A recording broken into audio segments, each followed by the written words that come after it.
રાજકોટ જિલ્લા પંચાયત દ્વારા કોન્ટ્રાક્ટરને સપ્ટેમ્બર સુધીમાં કામ પૂર્ણ કરવાની મુદત આપવામાં આવી છે, જેમાં 49 ગામમાં સિંચાઈ માટેના 70 વર્ષ કરતાં જૂના 18 ડેમનું 18 કરોડના ખર્ચે રિપેરિંગ કામ હાથ ધરવામાં આવ્યું છે।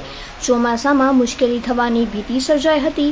સેફ સ્ટેજની કામગીરી મેના અંત સુધીમાં પૂર્ણ કરવાનો લક્ષ્યાંક રાખવામાં આવ્યો છે। 2500 હેક્ટર જમીનને આ ડેમમાંથી સિંચાઈ કરાઈ છે। મારું નામ ડીપી ગજેરા છે। હું કાર્યપાલક ઇજનેર તરીકે સિંચાઈ પંચાયત વિભાગ રાજકોટમાં ફરજ બજાવું છું। અત્રેની કચેરી હેઠળના જે ડેમ એમઆઈ સ્કીમો આવેલી છે, જેમાંથી 18 સ્કીમોના કામ હાલ અમે રિપેરિંગના કામો શરૂ કરેલ છે, જેની અંદાજિત રકમ 18 કરોડ જેટલી છે।